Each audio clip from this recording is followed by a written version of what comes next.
जय हिंद दोस्तों। तो आज मैं आप लोगों को कराऊंगा कि पृथ्वी का जन्म कैसे हुआ। आप जिस जगह पर बैठे हो वो जगह आज से करोड़ों लाखों सालों पहले ये 8500 डिग्री सेल्सियस के तापमान से तप रही थी। लाखों सालों तक इस जगह पर बर्फ़ जमा रहा। ये दोनों बातें सही हैं। इस वीडियो में मैं आप लोगों को क्लियर कराऊंगा कि आखिर पृथ्वी का जन्म कैसे हुआ। तो सौरमंडल में पहले धूल और धूल के कण हुआ करते थे। उससे कुछ दूरी पर ये सौरमंडल है, ये सौरमंडल है, इसमें धूल, ये धूल है, धूल के कण हुआ करते थे। इससे कुछ दूरी पर एक तारा हुआ करता था। मान लो ये इससे कुछ दूरी पर ये धूल, ये सौरमंडल है। अभी ग्रहों और पृथ्वी की बात नहीं हो रही है, ये सौरमंडल है। इसमें कुछ दूरी पर एक तारा हुआ करता था जिसकी रोशनी बहुत तीव्र थी। एक ये तारा है, इसकी रोशनी बहुत तीव्र थी। समय बीतता गया, इसकी रोशनी धीरे धीरे कम होती गई, जिसकी वजह से इसमें एक विशाल विस्फोट होने के कारण की वजह से इस जो अंतरिक्ष था इसमें धूल और धूल के कण पे, इसमें जब तारे में विस्फोट हुआ तो ये कणों के रूप में परिवर्तित हो गया, अलका पिंडों के रूप में परिवर्तित हो गया। तो ये अंतरिक्ष था, इसमें बड़े बड़े अलका पिंड हो गए थे। इसमें एक बड़े बड़े रूप के आकार के अलका पिंड बन गए थे। अब क्या हुआ, ये अंतरिक्ष में ये बड़े बड़े अलका पिंडों में टकराव हुआ, जिसकी वजह से सूरज का निर्माण हुआ। अब जैसे ये अंतरिक्ष था तो इसमें जैसे कि ये अंतरिक्ष है, ये तो पूरा अंतरिक्ष है, इनमें अलका पिंडों में टकराव होने की वजह से सूरज का निर्माण हुआ। जब सूरज का निर्माण हुआ तो बचे हुए अलका पिंड थे। अब ये तो हो नहीं सकता है कि सारों में एक साथ विस्फोट हो सकता है, ये कभी पॉसिबल ही नहीं है। तो बचे हुए जो अलका पिंड थे हमारे सौरमंडल पे या मानो अंतरिक्ष में अलका पिंड थे, तो वो जब बचे हुए जो अलका पिंड थे वो सूरज की प्रतिमा करने लगे, वो सूरज की प्रतिमा करने लगे। और सूरज की जब प्रतिमा करने लगे, बचे हुए अलका पिंड सूरज की प्रतिमा करने लगे और उन्होंने ग्रहों पृथ्वी की उत्पत्ति हुई। जो अलका पिंड थे सूरज की प्रतिमा करने लगे और सूरज से टकराने के बाद ग्रहों और पृथ्वी की उत्पत्ति हुई। इस तरीके से देखिए, इस तरीके से देखिए ग्रहों और पृथ्वी की उत्पत्ति हुई।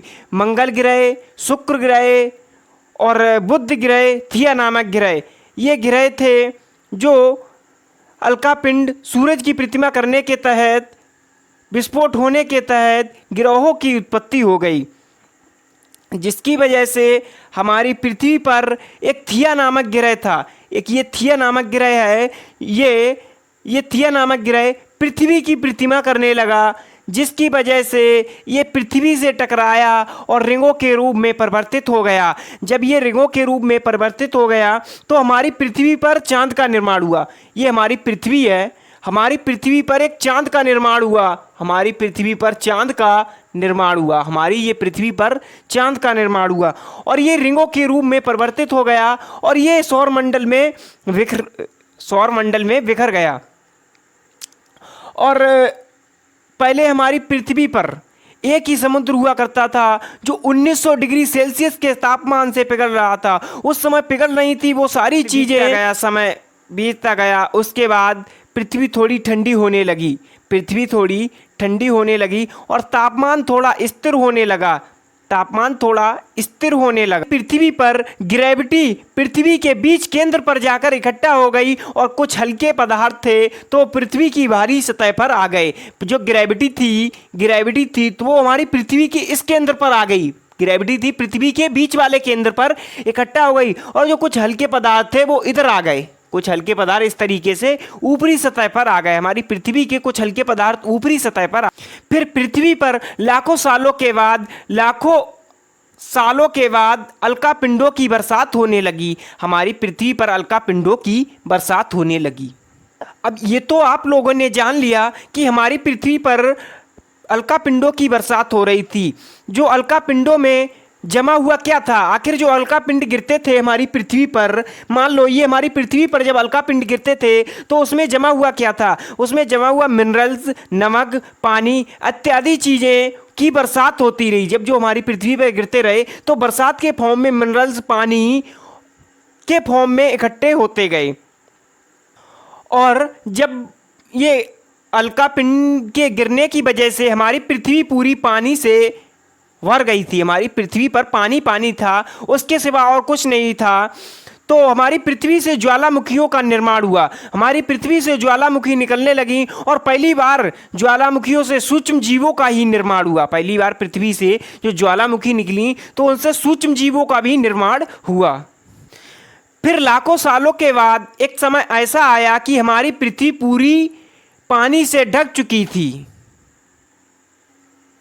और हमारी पृथ्वी के अंदर का हिस्सा ग्रेविटी होने के कारण से हरदम गर्म रहता था, जिससे कि मैंने आपको बताया कि जो ग्रेविटी थी हमारी पृथ्वी के केंद्र पर इकट्ठा हो गई। अब ये पृथ्वी पर केंद्र पर इकट्ठा हो गई, यहाँ पर भी पानी है और यहाँ पर भी पानी है, तो जो बीच का हिस्सा था तो वो हरदम गर्म रहता था, जिसके कारण ज्वालामुखियों का निर्माण हुआ।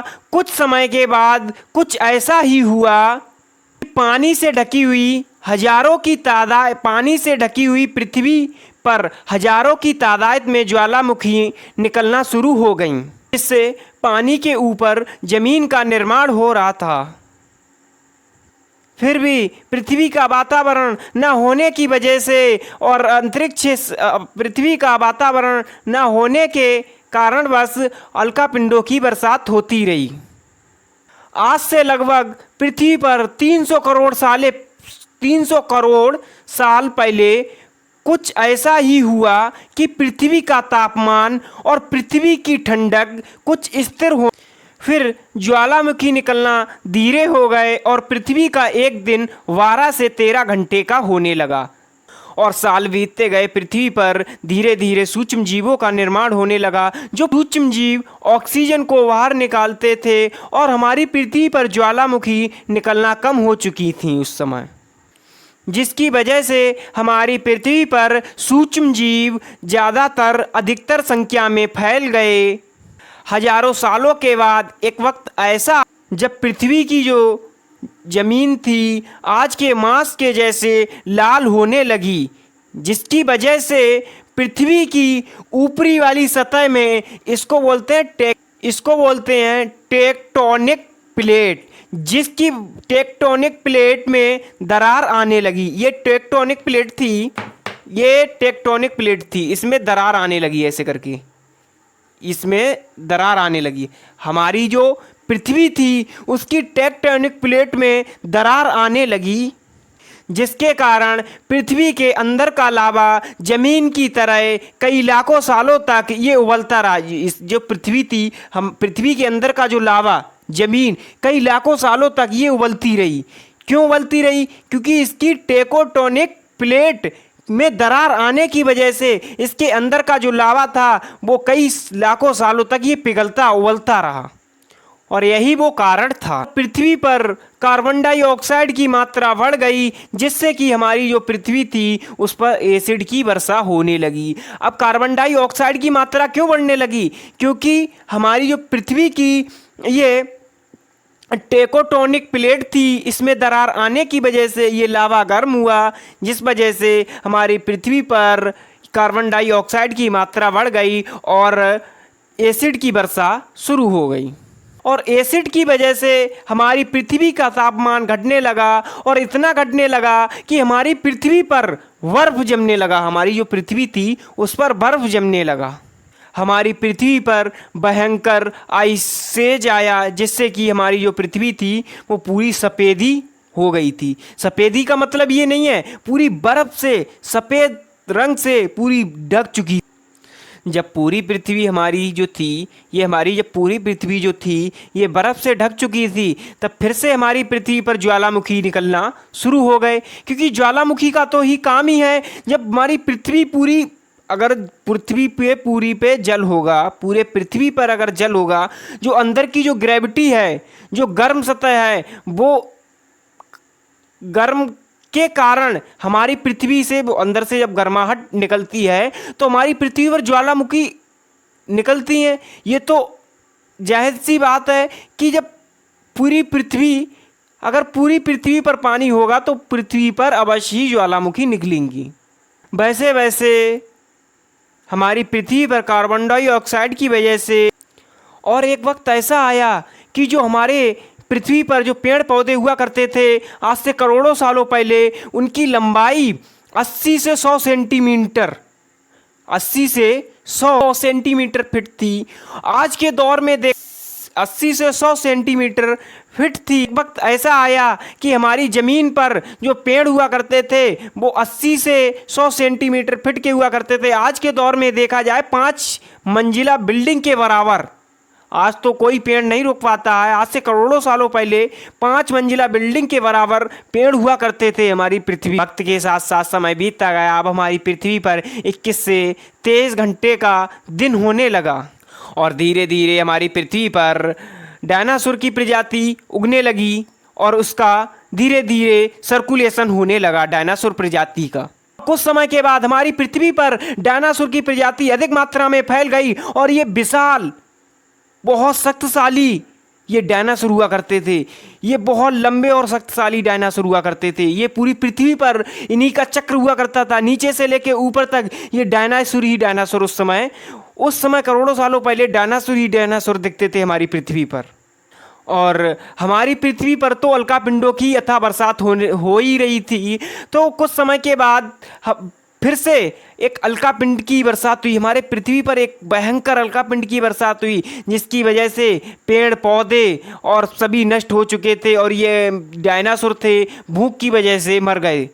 खाने को कुछ मिला नहीं और अग्नि, ताप और धूल की वजह से ये सभी विलुप्त हो चुके थे।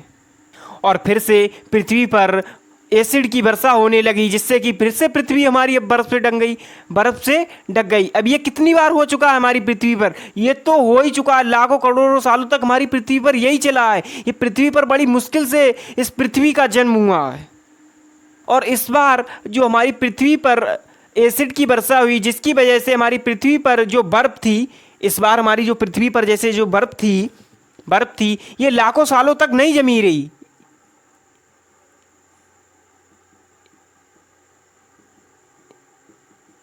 ये मान लो जैसे कि बर्फ थी तो ये लाखों सालों तक नहीं जमी रही। ये 80-90 हजार साल बाद ये पिघलना शुरू हो गई। अब ये पिघलना शुरू हो गई। ये जो थी ये पिघलना शुरू हो गई, पानी के रूप में परिवर्तित हो गई। ये हमारी पृथ्वी पर पानी के रूप में परिवर्तित हो चुकी थी। और फिर से हमारी पृथ्वी पर वातावरण धीरे धीरे स्थिर होने लगा और सूक्ष्म जीवों का फिर से निर्माण हुआ हमारी पृथ्वी पर। ये जो पृथ्वी है इस पे वातावरण फिर से धीरे धीरे स्थिर होने लगा और सूक्ष्म जीवों का फिर से निर्माण होने लगा। और जिस समय हमारी पृथ्वी पर सूक्ष्म जीवों का निर्माण हुआ तो ये जंगलों में बंदरों के रूप में परिवर्तित होने लगे। ये सूक्ष्म जीव छोटे छोटे से बड़े, बड़े से बंदरों के रूप में परिवर्तित होने लगे। और कुछ समय के बाद फिर से अब हमारी पृथ्वी गर्म हुई और जंगल सूखने लगे। और जंगल में जो बंदर थे तो बंदरों को खाने की कमी होने लगी। क्यों कमी होने लगी? क्योंकि ये जंगल सूखने लगे जिसकी वजह से ये बंदर अपने पैरों पे चलने लगे और दूसरे जानवरों की शिकार करने लगे। उन्हीं को शिकार करके मार पीट के खाया करते थे। ये जो बंदर थे उन्हीं को मार पीट कर खाया करते थे क्योंकि जंगल गए सूख, उसमें जंगल में कमी हो गई थी जिसकी वजह से ये दूसरे जानवरों का शिकार करने लगे। धीरे धीरे इन बानर का रंग रूप वहाँ के मौसम के हिसाब से बदलता गया और ये बानर आदिवासी बन गए। उन्होंने हथियारों के साथ आग का आविष्कार किया और ये इंसानों के रूप में धीरे धीरे परिवर्तित हो रहे थे। और ये आदिवासी बानर इंसान इन्होंने धर्म के साथ साथ भाषा संस्कृति का परिवार में भी विकसित किया। परिवार में भी इन्होंने भाग और विकसित किया और वक्त के साथ साथ इन्होंने आविष्कार भी किया। और पृथ्वी पर आज के दौर में सबसे बड़ी शक्तिशाली प्रजाति है इंसान, मनुष्य। सबसे बड़ी शक्तिशाली प्रजाति ही है मनुष्य हमारी पृथ्वी पर। पृथ्वी को आज सा बनने में बहुत वक्त लगा है, बहुत कठिनाइयों से ये पृथ्वी बनी है। और ये बंदर को इंसान बनने में बहुत वक्त लगा। अगर हमने इस पृथ्वी को आज से 100 सालों में इतना गंदा कर दिया है कि किसी भी प्रजाति ने नहीं किया है। और ये मनुष्य फिर से पृथ्वी को इतना गंदा कर रहा है कि पृथ्वी पर कार्बोहाइड्रेट की मात्रा अधिक बढ़ रही है, जिसके कारण किसी दिन पृथ्वी पर विशाल विस्फोट होने वाला है। और ये पृथ्वी जैसे इसकी उत्पत्ति हुई वैसे ही ये ध्वस्त हो जाएगी। तो दोस्तों, मैंने जन्म से लेकर आपको एंड तक सारी बातें बताई हैं। जय हिंद।